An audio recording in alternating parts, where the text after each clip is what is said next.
भारी शोर शराबे और हंगामे के बीच संसद के दोनों सदनों में 127वां संविधान संशोधन बिल 2021 सर्वसम्मति से पास हो गया। इस बिल के कानून बन जाने के बाद राज्य सरकारों को ओबीसी यानी कि अन्य पिछड़ी जातियों की लिस्ट अपने हिसाब से तैयार करने का अधिकार मिल जाएगा और मराठा आरक्षण जैसे मसलों पर राज्य सरकार फैसला लेने के लिए स्वतंत्र होंगी। यूं तो विपक्ष ने संसद के मानसून सत्र में जासूसी कांड और कृषि कानून को लेकर खूब हंगामा किया, लेकिन ओबीसी से जुड़े बिल को सभी पार्टियों ने समर्थन किया। आखिर ओबीसी बिल में ऐसा क्या है? किसी भी पार्टी ने अपनी असहमति नहीं जताई। सबसे पहले बात ओबीसी संविधान संशोधन बिल की। दरअसल 127वें संविधान संशोधन बिल की आवश्यकता इसलिए पड़ी क्योंकि 2018 के पहले राज्य और केंद्र सरकार अपनी अपनी ओबीसी लिस्ट तैयार करते थे। 2018 में संविधान में 102वां संशोधन किया गया था, जिसके बाद ओबीसी लिस्ट बनाने का अधिकार केवल केंद्र के पास रह गया। ऐसे में कुछ महीने पहले मराठा आरक्षण का मुद्दा जब सुप्रीम कोर्ट पहुंचा तो कोर्ट ने कहा कि ओबीसी लिस्ट तैयार करने का अधिकार राज्यों के पास नहीं है, इसलिए केंद्र को यह संशोधन बिल लाना पड़ा। अब ये बिल दोनों सदनों से पारित हो गया है, जिसके तहत केंद्र के साथ साथ राज्यों को भी अपनी ओबीसी सूची बनाने का अधिकार होगा। इससे क्षेत्रीय पार्टियों के साथ साथ राष्ट्रीय पार्टियों को भी फायदा होगा, क्योंकि कई राज्यों में उनकी भी सरकार है।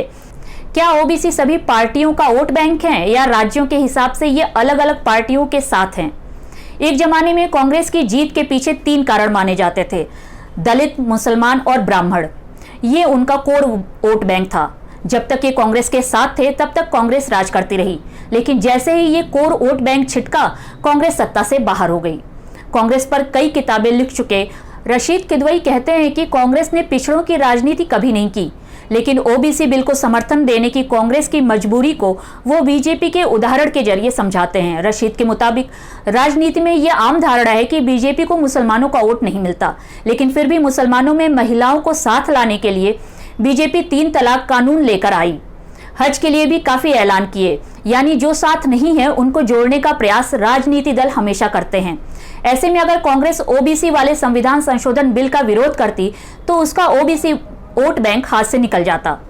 कर्नाटक, आंध्र प्रदेश, छत्तीसगढ़, मध्य प्रदेश, राजस्थान जैसे राज्यों में कांग्रेस के पास भी ओबीसी वोट बैंक है। बिहार और उत्तर प्रदेश में उनके पास ओबीसी वोट बैंक नहीं है। रशीद कहते हैं भले ही कांग्रेस के पास राष्ट्रीय स्तर पर 10% का वोट शेयर हो, लेकिन वोट बढ़ाने की संभावनाएं हर पार्टी हमेशा तलाश करती रहती है और कांग्रेस को ओबीसी में वो संभावना दिखती है। एक अनुमान के मुताबिक देश में ओबीसी की कुल आबादी 45 से 48% है। यही वजह है कि लोकसभा में बहस के दौरान कांग्रेस के नेता अधीर रंजन चौधरी ने न सिर्फ बिल का समर्थन किया, बल्कि 50% आरक्षण की सीमा बढ़ाए जाने की मांग तक कर दी।